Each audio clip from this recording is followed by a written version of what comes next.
Well, hello there, and welcome to another enthralling episode of Who Dares Rolls TV. And there's builders over there banging on a roof. So we acknowledge that will be going on throughout this episode, and we're going to ignore them, or maybe get a sniper rifle. I don't know.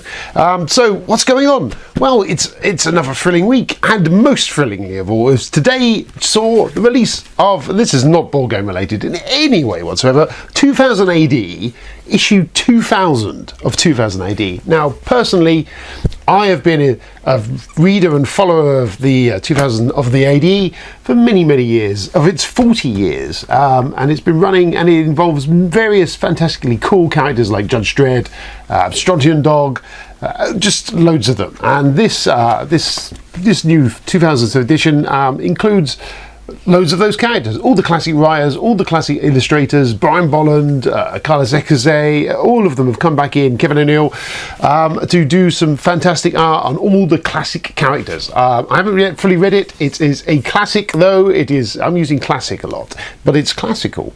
But there's lots of cool stuff going on in there. If you're completely unaware of the existence of said comic book, well, number one, you need to write and sort that out right now, because that's just frankly ludicrous. And you could start with, and this is no way sponsored by this, but Future Shock is a DVD, or there's on YouTube, or you should be able to track it down somewhere online to download a review. It's a brilliant documentary on the whole creation of 2000 AD and the early 70s and the 80s, where they kind of grew up, and follows the tortuous path that they fled, ins and outs and ups and downs of the comic. It's a great watch, full of naughty words. We like naughty words, and all our favourite characters and artists and illustrators, and how they've gone on to just do massively cool things in the whole of the comic books industry.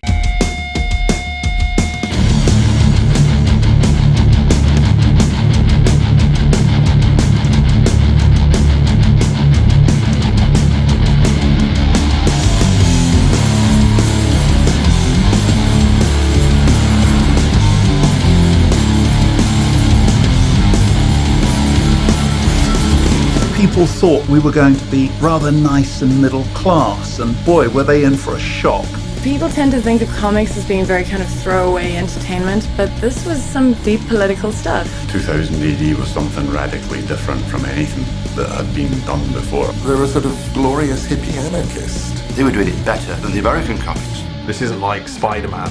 It was dangerous. For a 9-year-old boy, it was life-changing. You don't want something your teacher likes. Jesus, throw it out the fucking window. I don't know what it was, if everybody was just on rave drugs.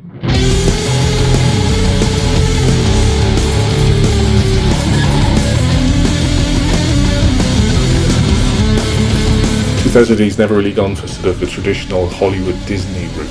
It gave creative people the chance to do anything. There wouldn't be a Vertigo if there wasn't 2000 AD. It's an enormously strong visual influence. I think it's also a very strong subversive influence. Fuck all that punk rock left-wing shit. I am really punk. We were driving it further and further towards the edge. We were the lunatics who had taken over the asylum. I'd rather have unprotected sex with a dead baboon's ass.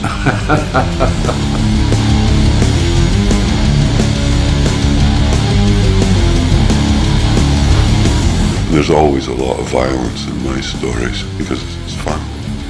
It's mad stuff. It couldn't appear anywhere else but 2000 AD. It was saying that to the establishment. Maybe the world's just not ready for that. Anyone can make a comic, but there's only one 2000 AD.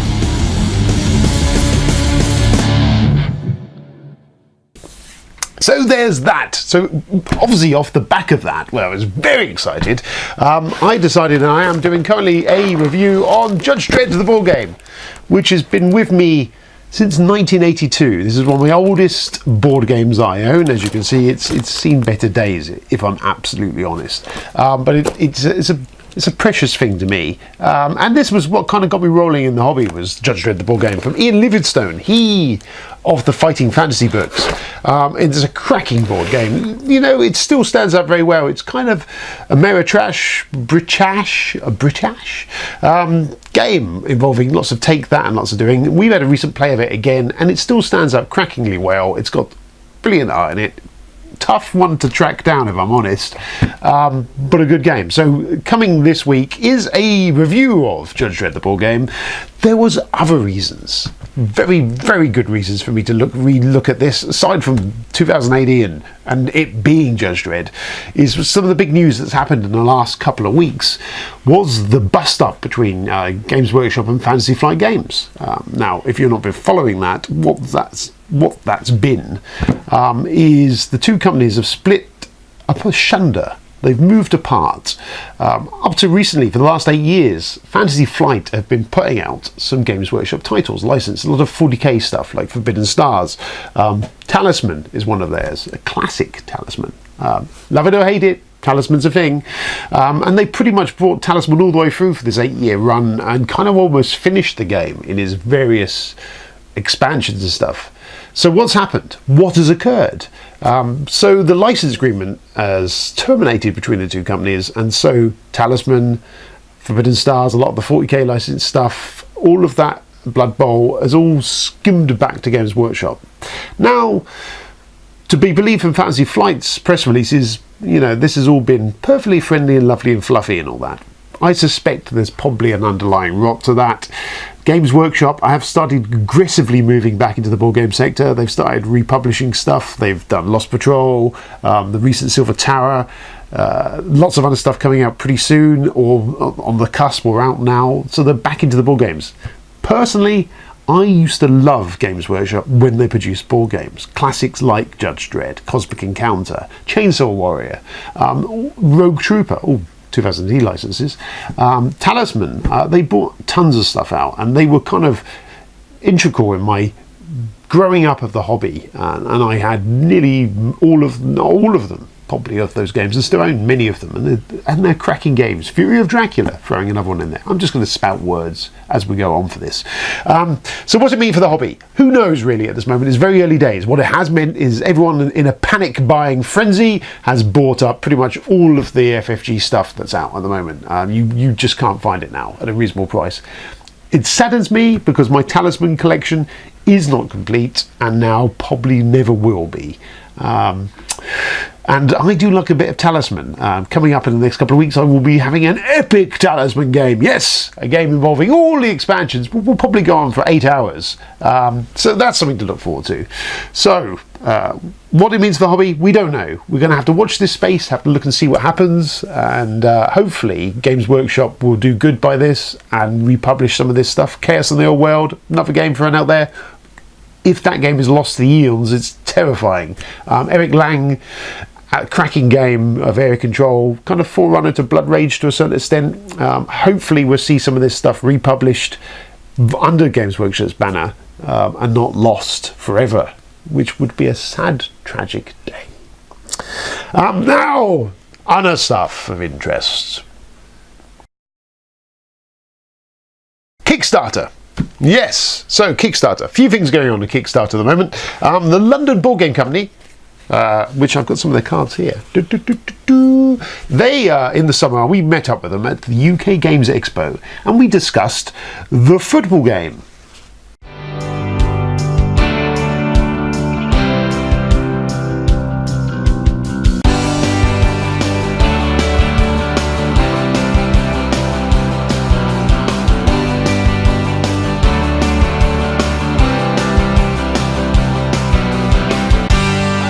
Mike B from the Who Dares Rolls podcast, and here we are on London Board Game. I've got the London Board Games Company. Yeah, the London Board Games Company. London Board Games Company. Yeah, the dice. There we go. They have a dice which was sculpted just before the show. I believe it took me longer than I thought it was going to, but well worth it. It's definitely attracting a few heads. I'm Mark Pearson. Hello, Mark.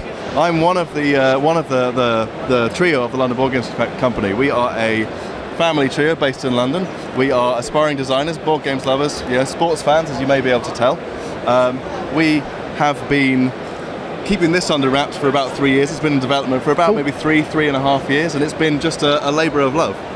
So this is the football game. It is the football game. Now you're in trouble here, okay, because I have the sporting ability of a slightly dead stoat. So you've got some work to do here now, Mark. Well, we certainly understand that there are a couple of football games about, but we had a good look at the market, and what we found was that there's no game out there that we found that really captures that lovely sort of emergent narrative, the fan experience of football. You know, the highs and the lows, the jumping up and down, whooping and hollering, followed by the head and hands on the table. Why can't we play like this every week? Cool. And so the problem we found was that a lot of football games focus on the matches. Football. Yeah. And that takes, you know, that's all well and good, but football's a complex beast. And if it's too complex, it takes too long. You're sitting there planning your tackles and you lose the emergent narrative, but it's too simple. You could be playing anything. And so we abstracted it. And of course, what we found is that people love it. Which is always good. So is it a management game, or is it just purely you're based on a match, but there's more of that, just the whole the feel of the match going on, everything involved? It's a management game. You take control of a club and you manage a club over the course of an entire season. You do an entire season in just over an hour. Excellent. which is pretty good. It is. Yeah, it's a wonderful experience. And, you know, then people get the kind of the narrative of they build their team up from the bottom to the top, or they build their team in a way that keeps their fans happy. Now, at the start, you are dealt a number of players, and these are your stars and personalities. We looked at football and we said, you know, what makes football really fun? Who do you find on the pitch? And we named these people according to their kind of player archetype, the sort of presence that they hold on the pitch. So you've got the apathetic attacker, the wing wizard, the goalmouth Goliath, the incredible Sulk. We all know a few of those. Well, yeah. And what these players are assigned an ability, and as you roll the dice, everybody is engaged because the match dice simulate the matches, and this affects everybody around the table. So everybody is constantly going, "What are you doing? What am I doing?" You know, you're not waiting for your turn. Everybody's always, you know, throwing cards in to try and maximise your potential benefits. Cool. It sounds fascinating. I mean, even, you know, I don't do the ball of foot. It's lost on me. However, you know, I like games, and, you know, you got dice in there, you got cards. It sounds just like a fascinating thing anyway. So even somebody who isn't into that, you know, there's still a game there.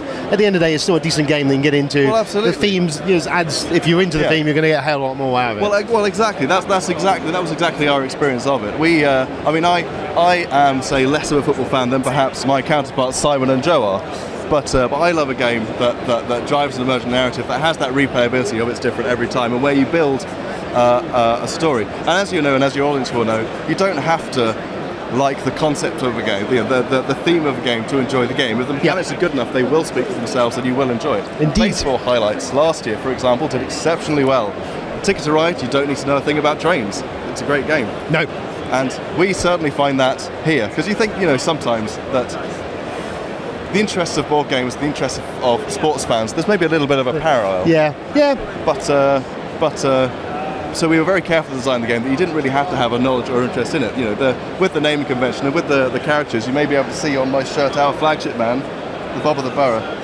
You have kind of a sort of a fun artwork theme. It's a hark back to the sort of the nostalgic euphoria for a lot of people of the footballing comics of the 70s and the 70s. Yes, of the 80s. Shoot magazine, or Shoot Comics, or whatever it was. Magazine, Roy of the Rovers. Roy of the Rovers, yeah. Roy of the Rovers. Roy of the Rovers taken, we weren't allowed that. This is Bob of the Borough. It's close enough. So this is hitting Kickstarter, as your T-shirt says. It is, yeah. July, August. August, absolutely, yeah. We've had such an amazing positive reaction from everybody that we you know, maybe a couple of minutes after the press preview yesterday, we had people coming along saying, "Oh, okay, we'll come and take 5 copies," and we went, "Yeah, it's not here yet." Yeah, it's going to be couple of months. Okay, so if this interests you, which it should do, July, August, keep your eyes on the old Kickstarter, and you can get in there. Thank you very much, sir, for taking the time out. Thank you very much. Wish you well, and maybe we'll pop over and have a proper play later on. Oh, please do, yeah, absolutely. Thank you. Thank you, sir. I had a beard back then. It's coming back now. So, the football game, despite the issue of the fact that I'm completely allergic to sport and have no idea at all really about the football of the game or any of that sort of stuff. It's on to Kickstarter now. It's helped tremendously that Lance Maxter, the undead Viking, he of great beard and bigger girth, has already said it is a cracking game. He gives it a wonderful review on there, and he says it's a must-have. And I fully agree with the stuff. You know, sport games are not necessarily something that you need to be into sport with. As we've said, the Baseball Highlights was for Mike Fitzgerald. It's a cracking game. I love it. I don't know anything about baseball, but the Baseball Highlights is a fantastic game. So if this falls anywhere into the same ballpark of that, then fantastic stuff. I wish I'd got to play it. I didn't get a chance to play it. It's on Kickstarter now. It's a British company doing good. with a cracking game which looks like a very cool Euro with some dice going on. Dice is always cool, so they kind of have me interested. It's on there now. It's already got some backing. It's about halfway to funding. It needs a little bit of assistance. I can't think of a better place where you should be putting your pennies than on top of that right now. And now, something else. Yes, so here are the consortium. RPG. Now, we don't cover a lot of RPGs on here. Charlie does that on the podcast. But here at the Consortium is a cool sci-fi setting, British designed RPG system. Uses a D10 system. I picked this up at the expo from our number one fan, Jonathan. We love Jonathan. He works for Shades of Vengeance, who published this very thing. Loads of stuff. There's a Kickstarter running now for some more supplementary books and some more add-ons to this game, Era of the Consortium. It's pretty cool. If you're into your sci-fi, you're into your RPGs, they're promising lots of very cool stuff in the stretch goals and the additional add-ons, especially the ones what to do with like crossing into the aliens idea of scary sort of monster RPG stuff. We love a bit of that.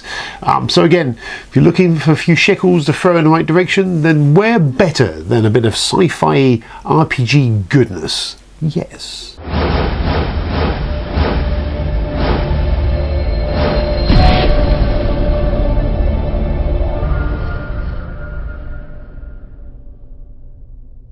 So yes, coming up in the next couple of weeks, we will be recording a podcast, which we've attempted to do about 3 or 4 times, but it's like trying to coordinate all those astronauts in Armageddon, only slightly less fit and fatter and older.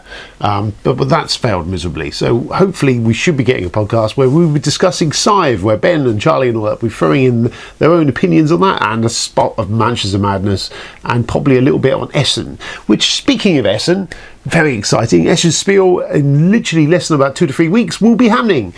I will be there in Essen. How exciting. I will be going, paid for by the lovely people at Play More Games, who gave us the wonderful Race to the North Pole. They the guys who sort of co-sponsored us at the UK Games Expo this year and gave us a lovely big stand. Well, they offered me the very great invitation of helping them out on their booth this year. So I will be there in Essen on Playmore, but I'll also be getting around the halls and having a look at what's going on. So hopefully we should be getting a little bit of a flavour of that. I don't know what I'll be able to capture. I don't know what I'll be able to do. My first time at Essen. Very exciting. So look for that coming up. How thrilling. Wow. We're international.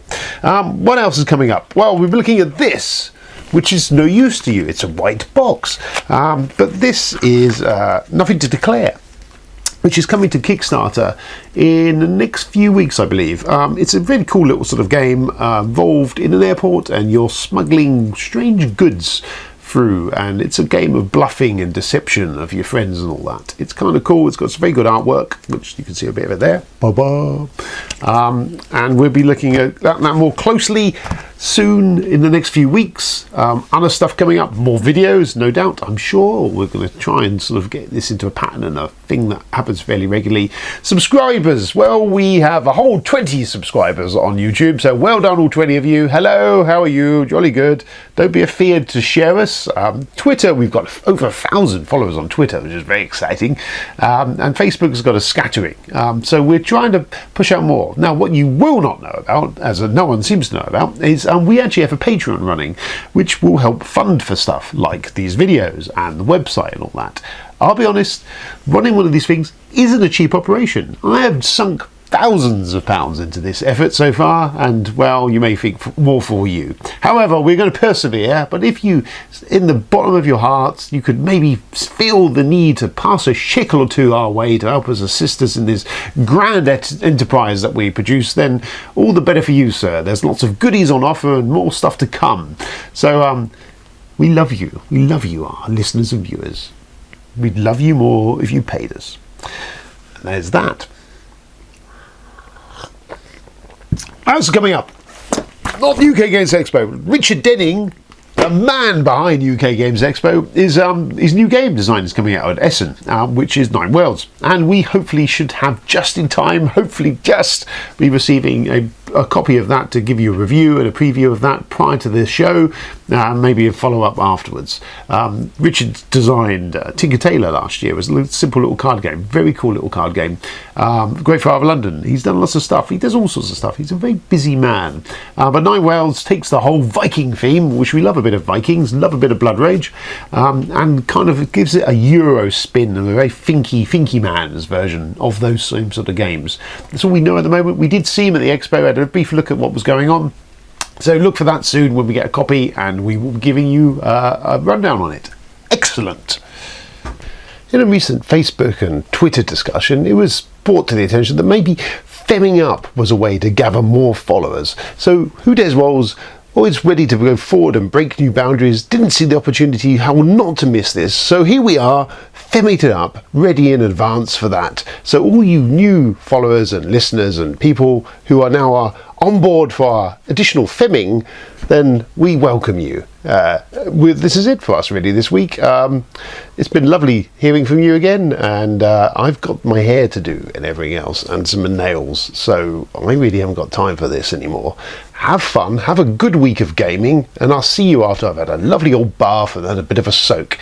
I think I might read the new Bridget Jones. See you soon. Adios.